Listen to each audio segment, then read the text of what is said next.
My name is Julia Hart. I'm in my 30s now, and for most of my life I've existed in a strange in-between space, present, but rarely acknowledged. If you looked at my life from the outside, you might think nothing particularly dramatic ever happened to me, and that assumption would be part of the story. I was never the child people worried about. I didn't scream for attention or collapse loudly when something hurt. I learned very early how to stay composed, how to anticipate expectations, how to take up as little emotional space as possible. To most people, including my own parents, I was fine, capable, quiet, replaceable. At home, that quietness slowly turned into something else. Over the years, I became less of a person and more of a background detail, someone who helped, adjusted, waited, someone whose absence wouldn't disrupt the flow of the room. And at some point, spoken casually, almost carelessly, I was labeled something I didn't even realize I was defending myself against, a waste of space. Not said in anger, not screamed, just stated, the way people state conclusions they believe are already settled. This story is not about proving anyone wrong in a dramatic way. It's not about shouting, revenge, or humiliating anyone who once underestimated me. I'm not interested in painting my parents as villains or myself as a flawless victim. What I want to tell you is something quieter, and I think more honest. It's about what happens when neglect is subtle enough to be normalized. When being overlooked becomes so routine that you stop checking whether it's deserved. When silence isn't chosen at first, but later becomes a decision. My parents ignored me for years and called me a waste of space, until I walked into their anniversary dinner. That dinner is the moment most people focus on, but it wasn't the turning point. It was only the moment when the truth finally became visible to everyone else. What happened before that took years. It involved patience, observation, restraint, and a kind of internal recalibration that no one noticed because it didn't look like rebellion. There were no ultimatums, no slammed doors, no confrontations that would make for easy storytelling. Instead, there was a distance growing where obedience used to be. Awareness replacing hope. And preparation was happening quietly, in the background, while everyone else assumed nothing had changed. I'm sharing this story not to inspire resentment, but to explore a different kind of strength, the kind that doesn't announce itself, the kind that doesn't need permission, the kind that waits until it no longer needs to explain. As you listen, you won't hear exaggeration or spectacle, just a sequence of moments that, taken together, changed the direction of my life. Moments that led to a single evening where the life they dismissed was no longer invisible. Before we go any further, let me ask you something, gently and without judgment. Have you ever wondered whether the people who underestimate you are doing so simply because they've never really looked at you at all? To my parents, I was never a problem to solve. And that, I would later understand, was the problem. Growing up, I occupied a role that didn't come with a name. I wasn't the golden child, the disappointment, or the one everyone worried about. I was simply there. If someone needed help setting the table, I did it. If something went missing, it was assumed I'd find a way to replace it.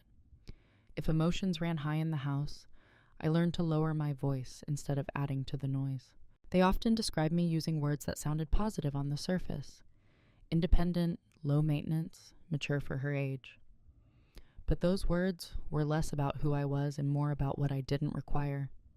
I didn't ask for reassurance. I didn't demand praise. I didn't insist on being understood. So I wasn't. At family gatherings, relatives would ask my parents about my siblings first. Their achievements, their plans, their personalities. When my name came up, it was usually followed by a pause, just long enough to signal that nothing remarkable needed to be said. "Julia's doing fine," my mother would say. "She's working," my father might add, as if that explained everything there was to know. No one asked me what I wanted, and after a while, no one expected me to answer. I learned to read the room quickly. I knew when to speak and when to disappear into the background. I knew that being agreeable earned approval, while needing too much earned irritation. If I had an opinion that didn't fit the tone of the room, I swallowed it. If something hurt, I told myself it didn't matter. This wasn't taught explicitly. No one sat me down and explained my place.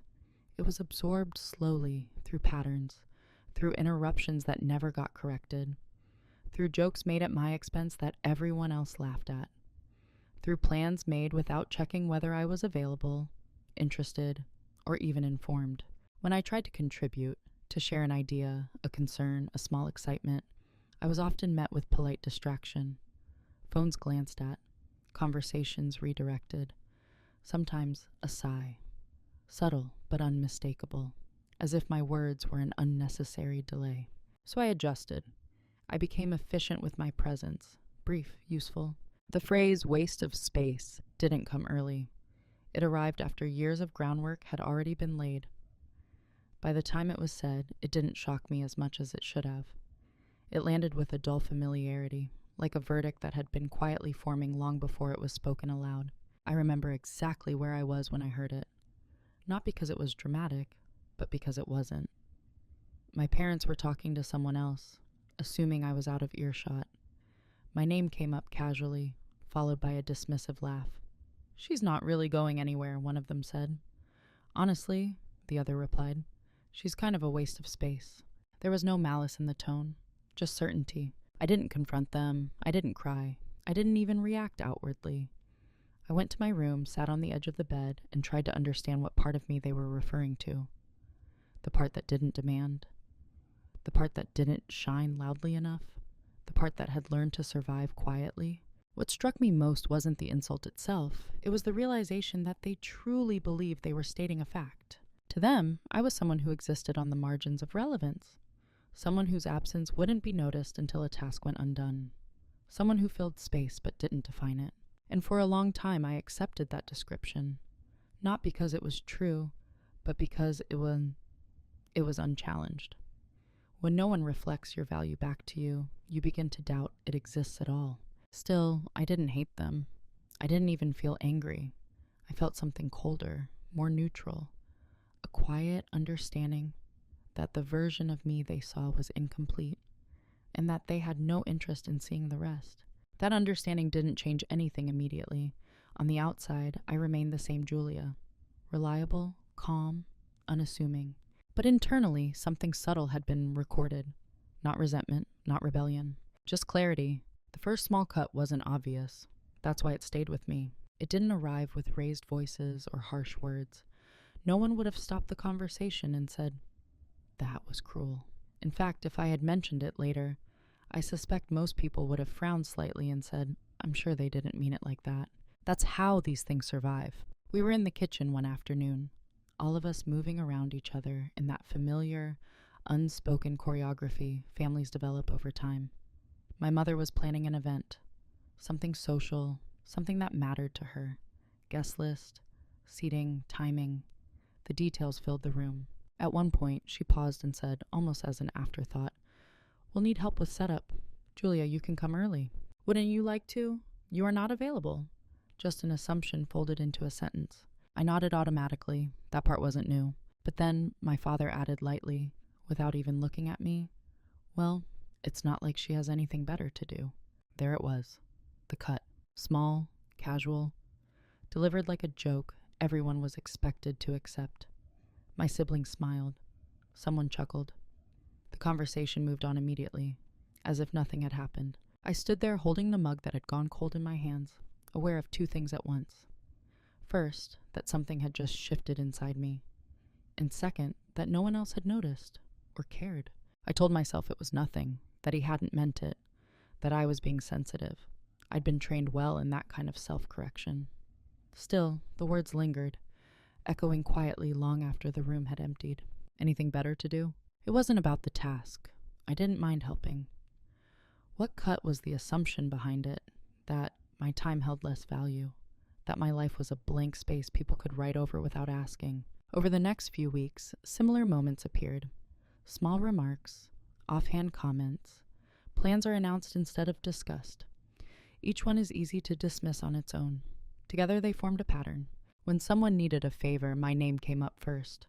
"She'll handle it." "She doesn't mind." "She's always free." When achievements were discussed, mine were summarized quickly, if at all. When I spoke about work or interests, the responses were polite but distant. as if listening was optional. No one was cruel. That was the most confusing part. There was no villain to point to, just a gradual erosion of consideration. I remember one evening in particular.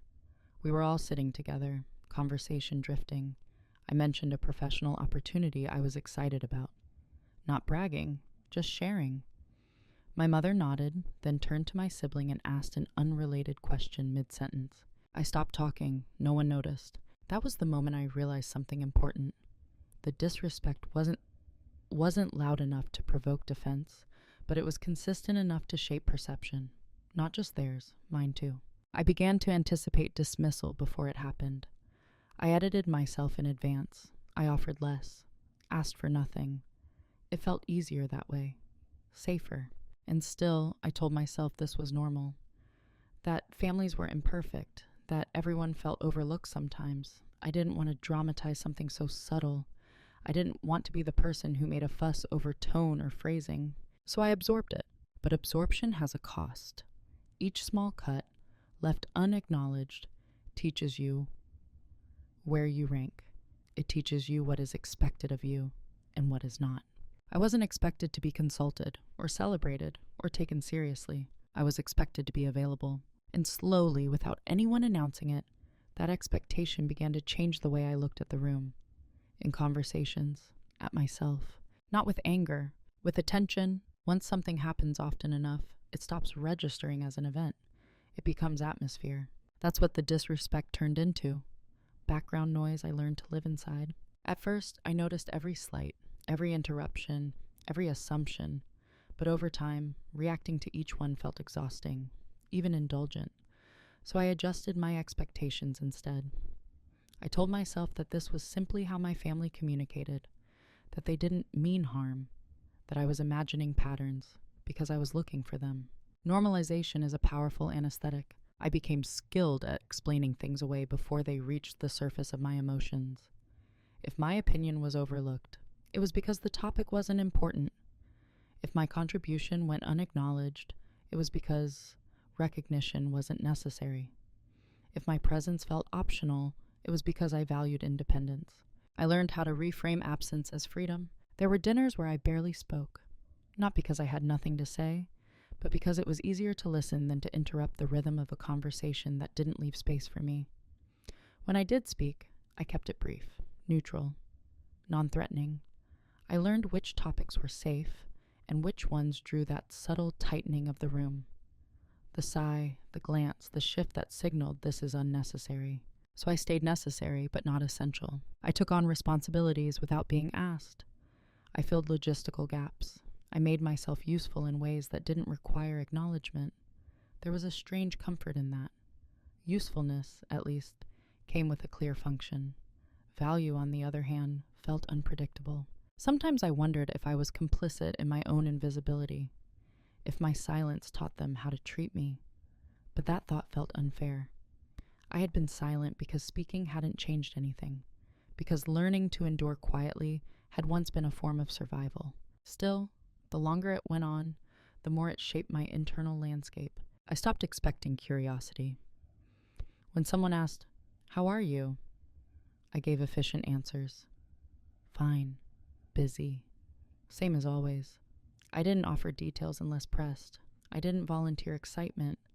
It felt safer to keep things contained. There were moments, small, almost absurd ones, that made the pattern undeniable. A family photo, where I was cropped oddly, half visible at the edge. A group message where plans were finalized before I was added. A decision made for everyone that didn't account for my schedule, my preferences, my existence beyond convenience. Each time I felt a flicker of something, not anger, recognition. And then I did what I had learned to do best. I rationalized. They're just busy. They assume I'm flexible. It's not intentional. Intent became the excuse that allowed impact to go unexamined. I told myself that love didn't have to look a certain way, that families expressed care differently, that my role, quiet, reliable, undemanding, was simply how I fit into the system. But systems don't stay neutral. They reward certain behaviors and erase others. The more I accommodated, the more invisible I became. The less I required, the less I was considered. It wasn't malicious. It was efficient. And efficiency doesn't ask questions. I remember sitting alone one evening, replaying a conversation from earlier that day. Nothing dramatic had happened. Just another assumption, another casual dismissal. But something about it lingered. I asked myself, for the first time without immediately dismissing the thought, if I weren't here, what would change? The answer came too quickly. Tasks would be redistributed. Someone else would arrive early. Another person would step in. There would be minor inconvenience, but no disruption. That realization didn't hurt the way insults do. It settled quietly, heavily. I wasn't essential to the emotional structure of the family. I was an accessory, useful but interchangeable. And still, I stayed. I didn't pull away. I didn't confront anyone. I didn't even acknowledge this truth out loud, because by then staying quiet wasn't just a habit, it was an identity. I was the one who didn't need much, the one who didn't mind, the one who was always fine. And when you're always fine, people stop checking. I didn't yet know what I would do with this awareness. I only knew that something had shifted internally, a subtle recalibration, a line drawn, not in anger, but in understanding. Disrespect, once normalized, stops being a shock. It becomes information. Every system assigns roles, not formally, not out loud, but through repetition. Mine had already been decided long before I noticed it. I was the reliable one, the flexible one, the person who could be counted on to adjust without complaint. If someone else said no, I was the backup plan.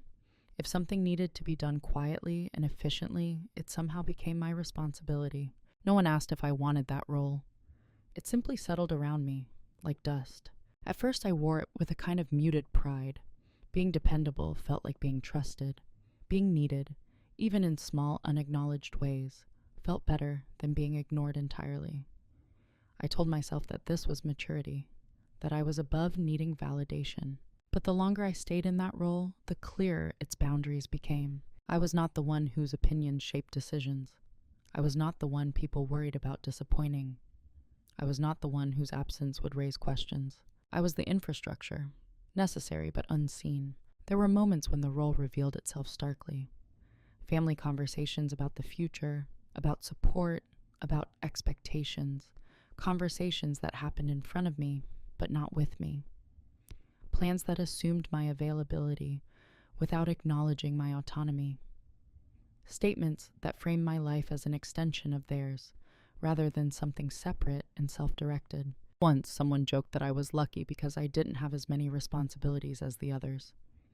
I smiled automatically, even as I realized how little they understood about the weight of being taken for granted. Because being invisible doesn't mean being free. It means being unprotected. If I failed, it would be noticed. If I succeeded, it would be absorbed into the background. That asymmetry defined my position more clearly than any label could. I began to see how others interacted with me, the tone they used, the way instructions were phrased instead of requests, the casual certainty that I would comply. No malice, just expectation.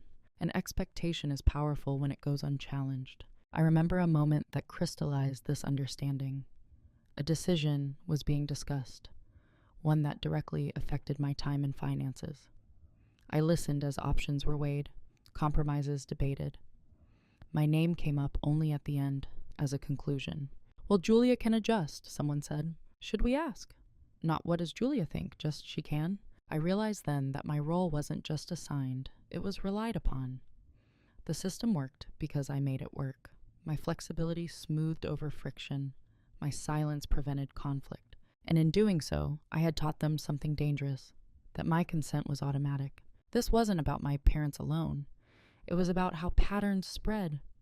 Once a role is established, everyone else adjusts their behavior around it. My siblings mirrored it. Relatives followed suit. Even I began to anticipate it, stepping into the role before anyone else had to ask. I wasn't resentful, not yet. Mostly I was observant, because something else was happening at the same time. As I became more aware of the role I'd been assigned, I also began to understand its limitations. A role defines what is expected, but also what is not. And once I saw that clearly, it gave me a strange sense of freedom. They didn't expect me to challenge decisions. They didn't expect me to have leverage. They didn't expect me to change the structure. which meant they wouldn't see it coming if I did. I didn't act on that thought immediately. I wasn't planning anything. I was still fulfilling my role, still showing up, still being the person they recognized. But internally, something shifted. I stopped confusing my role with my identity. I began to understand that what they relied on me for was not who I was, but what I provided. And provision, once recognized, can be adjusted, withdrawn, redirected. The role I was assigned had made me invisible, but it had also made me underestimate, and that, I would later realize, was not a weakness. It was leverage. The day something shifted didn't look important from the outside. There was no argument, no raised voices, no final straw dramatic enough to point to later and say, that was it. If you had been there, you wouldn't have noticed anything unusual. It was an ordinary day, folded into dozens of other ordinary days. That's what made it decisive. I was sitting alone in a quiet public space, waiting, not impatiently, just waiting the way I had learned to wait for most things, for plans to solidify, for decisions to be made, for other people to finish talking so I could fit myself around the outcome. I had been asked again to rearrange something in my schedule, not requested, informed. The message was brief, casual, and confident in my compliance, and for the first time, I didn't respond right away. Not because I was busy, not because I was upset, but because I noticed how automatic my agreement had become. I reread the message slowly. The wording, the assumption, the absence of curiosity about my availability, my priorities, my life outside of what I provided. Something inside me paused. It wasn't anger. It wasn't hurt. It was a quiet, almost clinical awareness. This is how it works because I allow it to. That thought didn't accuse me. It didn't shame me. It simply existed, clear and steady. I looked around the room. People moving with intention. Conversations overlapping. Everyone occupies space without apology. No one shrinks to accommodate a system that didn't see them. And I realized, without drama, without emotion, that I had been waiting for permission that was never coming. Permission to be considered. Permission to matter. Permission to be more than useful. That permission had never been denied explicitly. It just had never been offered. And suddenly I understood something fundamental. If I continued as I was, nothing would change. Not because they were cruel, but because the system was stable. It worked. It had no incentive to evolve. That clarity didn't make me want to confront anyone. It didn't make me want to explain myself. It made me want to stop explaining to myself why I accepted less than mutual regard. I responded to the message later than usual, not with resistance, not with justification. Just, I can't make that work. No explanation, no apology, no alternative offered. My hands didn't shake. My heart didn't race. It felt oddly neutral, like adjusting a setting that had been miscalibrated for years. The response came quickly, surprise wrapped in politeness. A follow-up question, a suggestion that maybe I could just this once. I read it. I closed my phone. I didn't reply immediately. That moment, small, contained, invisible to anyone else, was the shift. Not because I said no, but because I noticed how much discomfort that simple boundary caused. And instead of rushing to relieve that discomfort, I let it exist. That was new. I didn't feel powerful. I didn't feel defiant. I felt aligned, as if something inside me had quietly taken its proper place. I thought about all the times I had said yes reflexively, all the adjustments I had made without being asked, all the ways I had translated other people's convenience into my responsibility. And I realized I was tired. Not physically, not emotionally, but structurally. Tired of holding a position that required constant self-erasure. That day, I didn't announce a change. I didn't decide to become someone else. I simply stopped overriding myself. It was subtle, almost imperceptible. But once you notice the exact moment you stop betraying your own boundaries, you can't unsee it. The world didn't collapse. No one accused me of anything. Life went on. The system adapted slightly, awkwardly, and I observed it carefully, because this shift wasn't about rebellion. It wasn't about punishment or correction. It was about recalibration. Silence, I realized, didn't have to mean endurance. It could mean choice. And that understanding, quiet, steady, irreversible, was the beginning of everything that followed. After that day, nothing changed on the surface, and everything changed underneath. I didn't become louder. I didn't start asserting myself in ways that would draw attention. I didn't explain my boundaries or announce a new version of myself. To anyone watching, I was the same Julia I had always been. Calm, reasonable, present, but my silence had shifted its meaning. Before, silence had been something I slipped into to avoid friction, a reflex, a habit formed from years of learning that speaking up rarely altered outcomes. It had been passive. Now silence was deliberate. I began to notice how often people filled the space I left open. When I didn't immediately agree, others rushed to justify. When I didn't volunteer, someone else had to step forward. When I didn't smooth things over, small tensions surfaced that I had previously absorbed without comment. No one said anything about it directly. They couldn't. From the outside, I hadn't done anything wrong. I was still polite, still responsive, still engaged. I just wasn't compensating anymore. Requests came the way they always had. Assumptive, casual. I met them with measured responses. Sometimes yes, sometimes no. Sometimes let me think about it. The words themselves weren't radical. What was new was that they came without guilt, and that unsettled people. Not because they felt wronged, but because they felt a shift in balance they couldn't name. I watched how quickly my silence was misinterpreted. When I paused, it was read as uncertainty. When I declined, it was seen as an inconvenience rather than a choice. When I didn't explain myself, people filled in the gaps with assumptions that made them more comfortable. I let them. There was power in that restraint, not aggressive power, not dominance in the obvious sense, something quieter. I stopped preemptively clarifying my intentions. I stopped softening boundaries with apologies. I didn't withhold kindness, but I no longer used it to erase myself. And slowly, I noticed something else. They underestimated what I was doing because they couldn't see it. They thought my silence meant compliance, the way it always had. They thought my calm meant nothing had changed. They assumed the structure was intact. Meanwhile, I was paying attention. I observed patterns. Who relied on me most? Which systems quietly depended on my flexibility? Where my absence would create friction, not chaos, just inconvenience. I took mental notes, not with the intent to disrupt, but to understand. Understanding is always the first form of leverage. I also became more intentional with my energy. I invested it where it was reciprocated. I stopped overfunctioning in spaces where my effort disappeared into expectation. I redirected focus inward, toward my work, my finances, my autonomy. None of this looked dramatic. It looked like maturity, like busyness, like distance.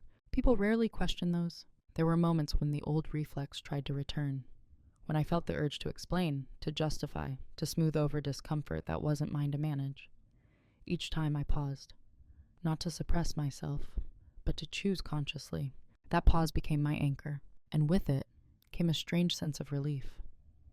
I hadn't realized how much energy I'd been spending maintaining equilibrium for everyone else.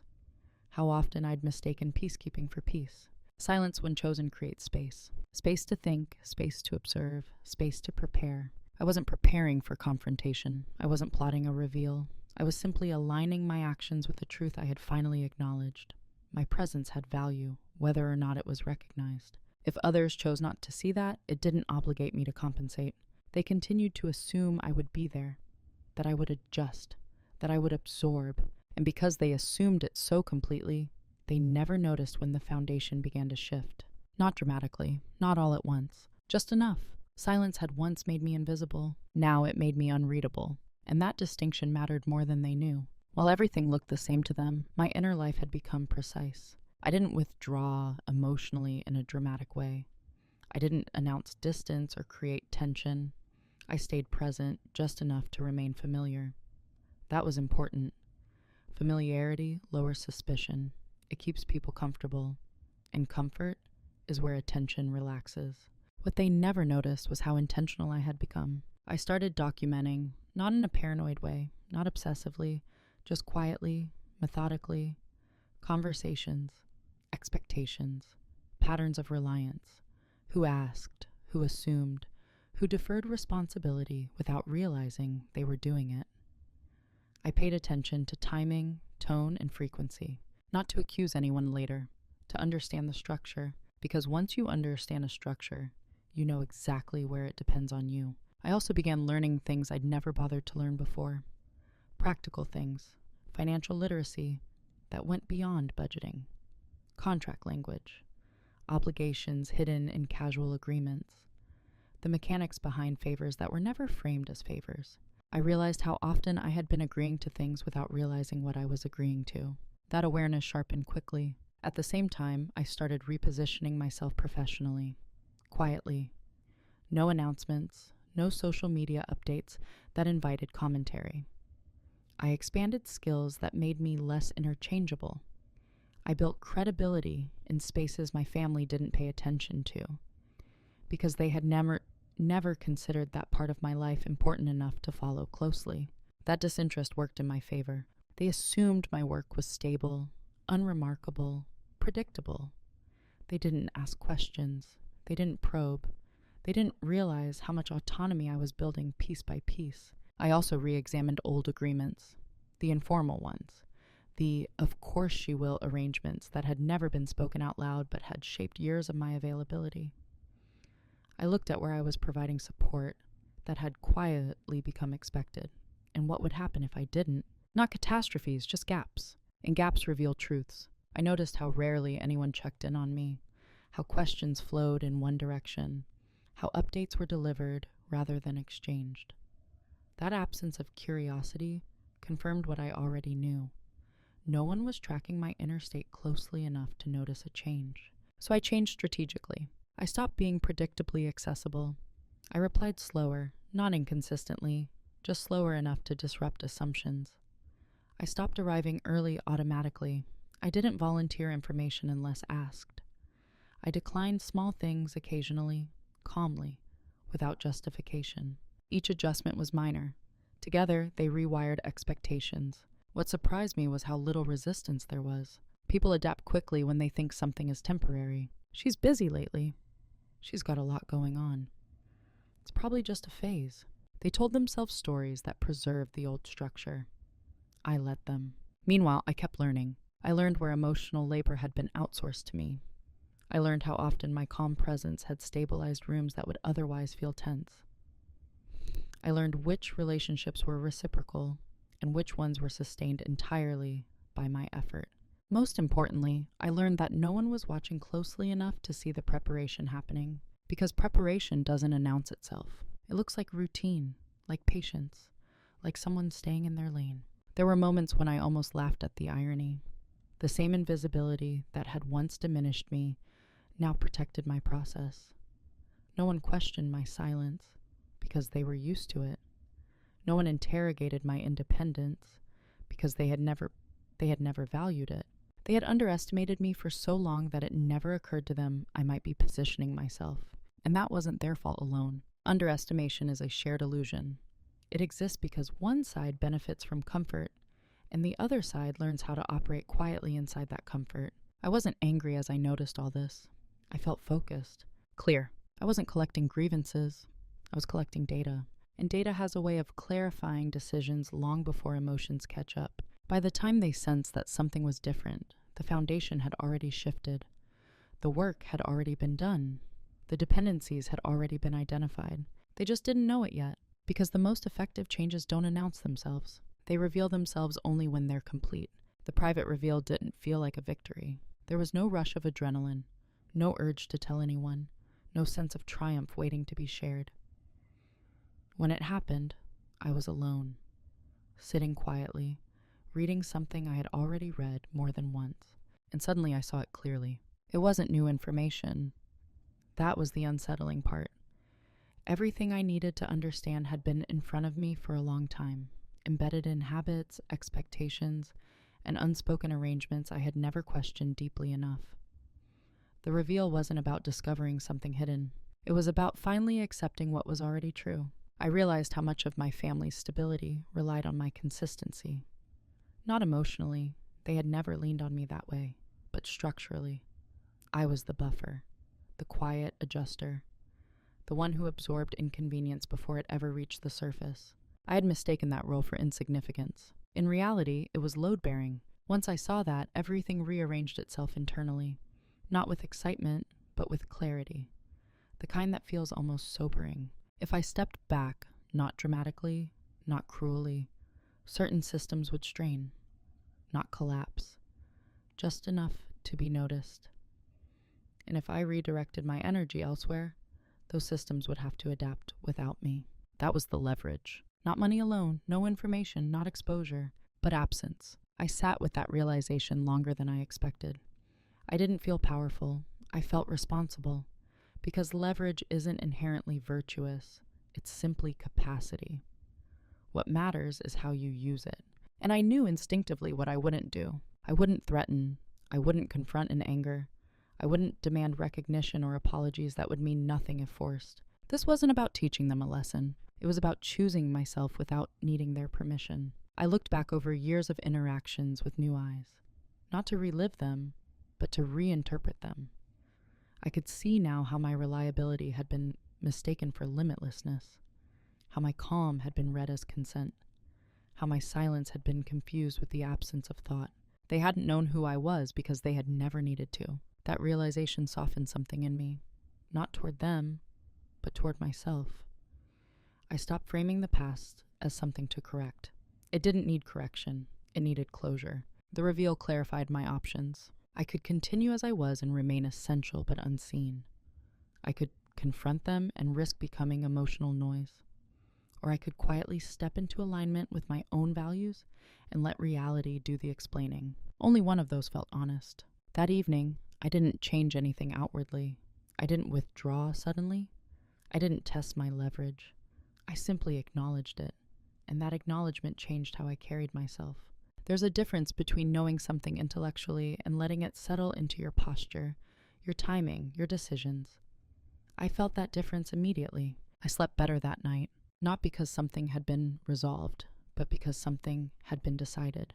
I no longer needed to wonder whether I mattered in that system.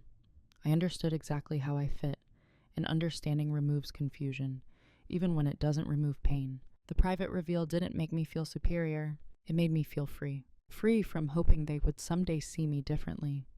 Free from explaining myself in rooms that weren't listening. Free from performing reliability as a substitute for worth. The life they dismissed had never been invisible because it lacked substance. It had been invisible because no one had been looking, and because I had stayed where being unseen was rewarded. I didn't resent them for that anymore. Resentment requires expectation, and mine had finally dissolved. What replaced it was something quieter and far more stable, certainty. I knew what I would do next, not in detail, not yet, but in direction. I would move without announcement. I would act without explanation. I would let outcomes speak where words never had. The reveal wasn't something I shared. It was something I carried.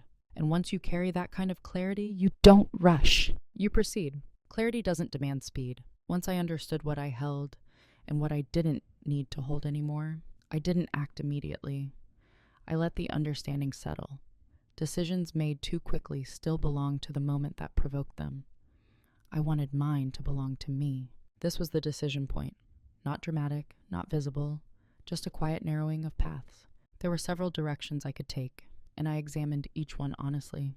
I could confront my parents directly, lay everything out, explain how their words and assumptions had shaped me, ask for recognition, ask for change.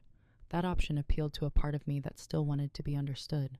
But understanding, I realized, isn't something you can request from people who have benefited from not offering it. I could also withdraw completely, reduce contact, create distance so clean and firm that no one could misunderstand it. That option promised relief, but it also felt reactive, like a response rather than a choice. I didn't want my life to be defined by what I was escaping. The third option was quieter and irreversible. I could stay present, but no longer available in the ways that sustain the old structure. I could redirect my energy, my time, my competence toward a life that didn't require translation or justification.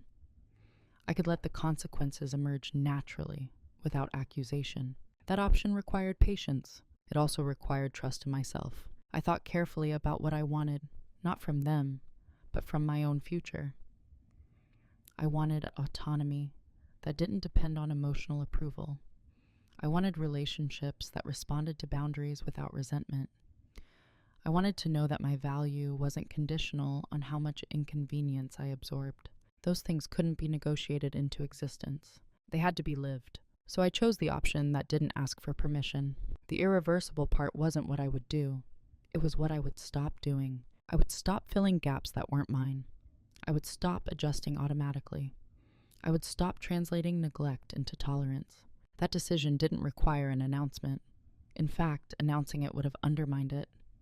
The system needed to experience the absence, not hear about it in advance. Once I chose, something unexpected happened. I felt calm, not numb, not detached, just steady. The anxiety that used to accompany interactions with my family, the constant calculation of tone, timing, usefulness, began to fade. I wasn't bracing myself anymore. I wasn't preparing explanations in advance, because I had already decided. I didn't need their reactions to validate my choice. I didn't need agreement. I didn't even need acknowledgement. The decision belonged to me alone. In the days that followed, I noticed how differently I moved through familiar spaces. I listened more than I spoke, not out of habit, but out of discernment. I responded when it aligned with my values, not with expectations. I was still kind, still respectful, but no longer compensating. This wasn't a strategy designed to punish anyone. It was alignment, and alignment has a gravity of its own. Once you step into it, certain paths close naturally. I didn't know exactly when the effects would become visible. I only knew they would, because systems always reveal their dependencies eventually. The decision point wasn't a moment of confrontation. It was a moment of authorship. I chose the direction of my life without narrating it to anyone else. And that choice, once made, couldn't be reversed, not because it was dramatic, but because it was true. From that point on, everything I did followed a different logic. Not the logic of keeping peace, not the logic of staying useful, but the logic of self-respect. Once the decision was made, action followed quietly. Not all at once, not in ways that invited attention. I didn't overhaul my life overnight or signal a turning point. I simply began moving according to the rules I had already accepted internally. Silence became my method. I took care of practical matters first, the kind no one notices until they're missing. I reviewed commitments I'd made casually over the years, financial contributions, recurring obligations, informal arrangements that had never been questioned because I had never questioned them. I adjusted them carefully, legally, cleanly, without conflict. Where something could be phased out, I phased it out. Where support could be restructured, I restructured it. Not abruptly, not punitively, just enough to reflect reality rather than assumption. I didn't announce these changes, there was no reason to. Announcements invite negotiation. I wasn't negotiating anymore. At the same time, I strengthened my own position. I consolidated accounts, formalized agreements, clarified boundaries in writing where necessary. None of it looked dramatic. It looked responsible, sensible, boring even. That was the point. I also redirected time. Time that had once been left open just in case was now allocated deliberately. To work that expanded my independence. To relationships that responded to reciprocity. To myself. When invitations came that assumed my availability, I answered with precision. Yes, if it fits. No, if it didn't. Sometimes I won't be able to make it this time. No explanation beyond that. People adjusted. At first, without comment. Assumptions are resilient. They don't shatter immediately. They bend. They wait for correction.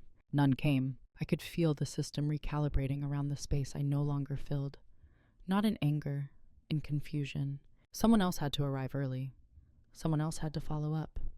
Someone else had to smooth over the awkwardness that I had once absorbed instinctively. It wasn't chaos, just friction. And friction makes things visible. I remained present enough to observe. That was important. I didn't disappear.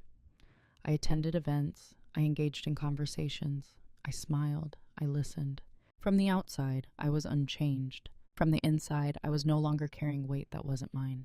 There were moments when I sensed discomfort, small hesitations, glances exchanged, questions that lingered just long enough to signal something felt off. No one asked directly. They didn't yet know what to ask. And I didn't volunteer explanations. Moving in silence requires discipline. The temptation to clarify, to make things easier for others, was still there. I recognized it as an old reflex. I let it pass, because clarity for them would have come at the cost of coherence for me. This wasn't about teaching anyone a lesson. It was about allowing consequences to surface naturally, without interference. Interference would have softened the truth, and the truth needed space. I noticed how differently people treated me when I stopped being endlessly available, not with hostility, but with a new kind of attention. Questions became more deliberate. Requests are more carefully worded. Boundaries, once established, change tone before they change behavior. Still, no one saw the larger picture. They couldn't. They were focused on the immediate adjustments, not the pattern forming underneath. That pattern was simple. My life no longer revolved around accommodating theirs, and because this shift wasn't announced, it wasn't resisted. Resistance requires a target. Silence offers none. I didn't know when the full consequences would arrive. I only knew they would, because systems that rely on invisible labor eventually expose that reliance. Until then, I moved steadily, quietly, without spectacle. The life they dismissed was reorganizing itself, and they were still assuming nothing had changed. The consequences didn't arrive with drama. They arrived as an inconvenience. At first it was subtle enough that no one named it. A missed detail. A plan that felt slightly disorganized. A moment where something that usually just worked required discussion. Someone forgot to bring something essential. Someone arrived late and no one covered for them. Someone assumed a task had been handled, only to realize no one had actually taken responsibility. These were small things, individually insignificant, collectively disruptive. I noticed them immediately, not with satisfaction but with recognition. These were the spaces I used to occupy without being seen. What fascinated me was how people reacted. At first they looked around, confused, mildly irritated, then corrected course. Someone stepped in. Someone improvised. The system compensated, the way systems do when they assume a temporary malfunction. She must be busy. She probably just forgot. She'll handle it next time. They didn't say my name, but I heard it in the subtext. I stayed quiet, present, observant. Then the disruptions repeated. Not catastrophes, patterns. A conversation stalled because no one mediated tone. The decision dragged because no one organized follow-through. An emotional moment escalated because no one softened the edges. I watched people begin to feel the absence without identifying its source. That's how dependency reveals itself, not through loss, but through confusion. Someone commented lightly that things felt more complicated lately. Someone else laughed it off and said people were just out of sync. Still, no one looked at me, because they had never associated me with structure, only availability. The turning point came when inconvenience turned into consequence. A commitment fell through, not because of malice or neglect, but because no one had quietly ensured it would hold. There was a moment of silence when everyone realized the gap was real. And then came irritation, not directed at me, not yet, but outward, unfocused, under certain circumstances, at the timing, at each other. I felt it in the room. The tension that used to dissipate quickly now lingered. Conversations grew sharper. People interrupted more. Small frustrations are stacked instead of dissolving. I had once absorbed that friction automatically. Now it remained. Someone finally asked, half joking, "Didn't Julia usually take care of this?" The room paused just a fraction of a second. I didn't rush to respond. I didn't defend myself. I didn't volunteer to fix it. Someone else answered, "I guess she's not doing that anymore." The words hung there, heavier than intended. I met no one's eyes. I didn't need to. From that point on, awareness began to spread, not fully formed, not conscious, but enough to unsettle assumptions. People adjusted their tone when speaking to me. Requests became more careful, less automatic. Still, no one apologized. No one acknowledged the past. They weren't ready for that. What they were ready for was discomfort, and discomfort is a teacher. They were learning, slowly, that the smoothness they had taken for granted had a source. That reliability had not been infinite. That someone they had dismissed as inconsequential had been quietly holding things together. I felt no urge to correct them. This wasn't a misunderstanding that required explanation. It was an experience that required time. There was a moment, brief, unspoken, when I sensed panic flicker. Not fear, concern. The realization that something fundamental had shifted and might not return to its original shape. That was when I knew the process had reached a point of no return. Because once people feel lost before they understand it, they start searching for the cause. And when they finally see it, it's rarely comfortable. I remained calm throughout it all, not detached, just steady. The consequences had begun, and they were unfolding exactly as they needed to. By the time they tried to fix things, the damage wasn't dramatic. It was structural. At first, the attempts were subtle, almost polite, a little more attention and conversation. Questions asked with a softness that hadn't been there before. Invitations phrased more carefully, as if tone alone might restore what had shifted. "Are you free this weekend? We were wondering what you thought about this. You've been quiet lately? Everything okay?" On the surface, it looked like concern, but timing matters. Concern that arrives only after inconvenience is not care. It's correction. I answered kindly. Briefly. Honestly, but without expansion. Yes, I was fine. No, I wasn't free. I hadn't changed. Circumstances had. They didn't know what to do with that. What they were trying to recover wasn't my presence. It was my function. The smoothness, the ease, the way things used to be resolved without effort.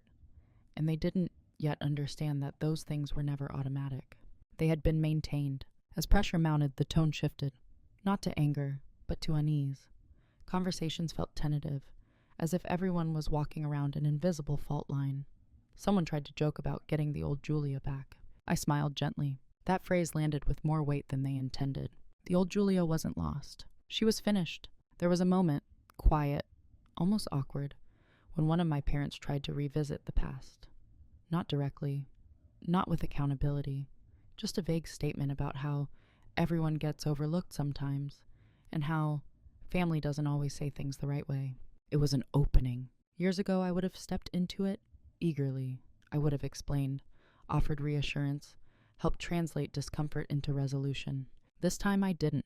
I nodded. I let the comment pass, not because it was untrue, but because it was incomplete. They weren't asking to understand. They were asking for restoration without reckoning, and that wasn't something I could provide anymore. I could feel their frustration growing, not at me exactly, but at the loss of predictability. They were trying to reestablish a familiar rhythm without addressing why it had changed. That's when I realized something important.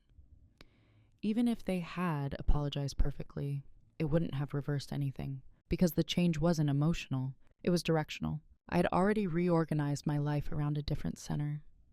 My time, my priorities, my sense of self no longer revolved around being useful to them. Even if they suddenly saw me clearly, the version of me they were trying to reach no longer existed in that form. They sensed that. That's what scared them. There was a moment when one of them asked, carefully, whether I was upset, whether something they'd done had caused distance. The question came too late, not because I was holding a grudge, but because distance had already become my equilibrium. I wasn't withdrawing. I was standing where I belonged. "I'm not upset," I said calmly. And it was true. What I didn't say was that peace doesn't always mean proximity. They looked relieved and confused. They wanted a resolution, closure, something they could point to and say, "We fixed it." But some things aren't broken in ways that allow repair. They're outgrown. I didn't feel triumphant watching them struggle to recalibrate. I felt clear about what I would no longer offer, clear about what I didn't need to receive. The window for fixing things the old way had closed quietly, long before they noticed it was there. Not because I slammed it shut, but because I walked through it and didn't look back. The confrontation, when it finally happened, was almost disappointingly calm. No raised voices, no tears, no dramatic revelations that shifted the mood of the room. It took place on an ordinary afternoon, in a familiar space with the kind of stillness that usually follows too many unspoken thoughts. One of my parents asked if we could talk. Not urgently, not angrily, just carefully. I agreed. We sat across from each other, the distance between us physical but not hostile. I noticed how deliberate their tone was, measured, tentative. This wasn't an accusation. It was an attempt to regain footing. They said they felt I had pulled away. Those things felt different, that they didn't understand what had changed. I listened without interrupting. Not because I was shrinking, but because I no longer needed to fill the silence to make others comfortable. I let them finish. When it was my turn, I didn't recount history. I didn't list examples. I didn't bring up the words that had once cut so deeply. There was no need. I didn't pull away, I said. I just stopped stretching myself past my limits. The words landed quietly. They looked at me, searching for emotion, anger, hurt, accusation. I offered none. Not because I was suppressing it, but because it wasn't there anymore. One of them said they never meant to make me feel unimportant, that they didn't realize. I believe you, I replied, and I did. Intent was never the issue. What they wanted next was absolution, something that would let the conversation resolve neatly, a reassurance that things could go back to how they were, with a few adjustments. But I wasn't there to negotiate terms. I'm not angry, I said, and I'm not asking for anything. I just live differently now. That was the moment the conversation shifted. They realized slowly that this wasn't a conflict to be resolved. It was a reality to be accepted. There was nothing to argue against, no emotional hook to pull on. Silence settled between us again, not awkward, just final. They asked if I still cared about the family. Yes, I said. I just don't disappear inside it anymore. That answer ended the discussion more effectively than any confrontation could have. There was no apology that followed, at least not a complete one. No sudden clarity, just a quiet acknowledgement that something had changed beyond repair, and that was enough. I left that conversation lighter than I had arrived, not because I had been heard fully, but because I hadn't needed to be. Confrontation without heat doesn't give people a target. It doesn't invite defense or counterattack. It simply states the truth and lets it stand. That day I didn't reclaim my power. I confirmed it. And confirmation is quieter than victory, but far more stable. Who I am now isn't defined by distance or defiance. It's defined by alignment. I didn't reinvent myself. I didn't shed my past or become someone unrecognizable. I still value calm. I still listen more than I speak. I still believe in kindness, but those traits no longer come at the cost of my visibility, to myself or to others. The biggest change is internal. I no longer measure my worth by how little I require. I no longer confuse adaptability with strength, and I no longer translate other people's comfort into my responsibility. My life is quieter now, but not in the way it used to be. Before, quiet meant absence. Now it means intention. I choose where my energy goes. I invest it where it's reciprocated. I don't rush to fill silences that aren't mine to manage. I allow other people to experience the consequences of their assumptions without cushioning the impact. That doesn't make me cold. It makes me honest. My relationship with my family still exists, but it's different. There's more space, more formality, less expectation, and strangely more respect, not because I demanded it, but because I stopped offering unlimited access to myself. They see me now, not fully, not perfectly, but more clearly than before, not because I explained who I was, but because I demonstrated it consistently. And that's the part I wish I had understood earlier. Visibility doesn't come from insisting you matter. It comes from acting as though you already do. I've also changed the way I relate to myself. I trust my pauses. I listen when something feels misaligned. I don't rush to override my instincts in favor of keeping peace. That trust has become the foundation of everything else. My work, my relationships, my sense of direction. I no longer feel the need to be impressive, or indispensable, or endlessly accommodating. I'm not trying to prove anything. I'm building a life that doesn't require me to disappear inside it. Sometimes I think about the version of me who was labeled a waste of space. Not with anger, with compassion. She was surviving in the only way she knew how. She believed silence was safety. She wasn't wrong, but safety is not the same as fulfillment. I didn't punish anyone for not seeing me. I simply stepped into a version of myself that didn't depend on their vision. The life they dismissed is no longer invisible, not because it demands attention, but because it stands where it belongs. And when you stand there long enough, people either adjust their perspective or they fall out of frame. Both outcomes are acceptable. There's a reason I waited to tell this story. Not because it was painful to remember, but because it took time to understand what it actually meant. For a long time, I thought the lesson was about neglect, or words that cut quietly, or how easy it is to disappear inside your own family. But that wasn't the truth at the center of it. The truth is simpler and harder. People don't always mistreat you because they're cruel. Sometimes they mistreat you because your silence makes it easy. Because your reliability absorbs their neglect. Because the version of you they know has been shaped around their comfort. That doesn't make them evil, but it does make the pattern real. I didn't change my life by demanding to be seen. I didn't heal by proving anyone wrong. And I didn't find peace by waiting for an apology that might never come in the form I needed. I changed my life by stepping out of the role that required me to disappear, by recognizing that being low maintenance can slowly turn into being overlooked, that being adaptable can become being assumed, that being quiet can invite others to decide who you are without ever asking. The most important moment in this story wasn't the anniversary dinner. It wasn't the confrontation. It wasn't even the realization that I held leverage. It was the moment I stopped translating other people's comfort into my responsibility. That choice didn't make me harder. It made it clearer. And clarity has consequences. Some people adjusted, some didn't. Some relationships deepened. Others became more distant. None of that was punishment. It was alignment.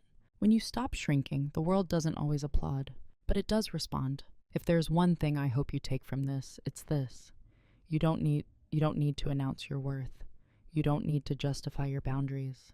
And you don't need to wait until someone finally sees you to start living as if you matter.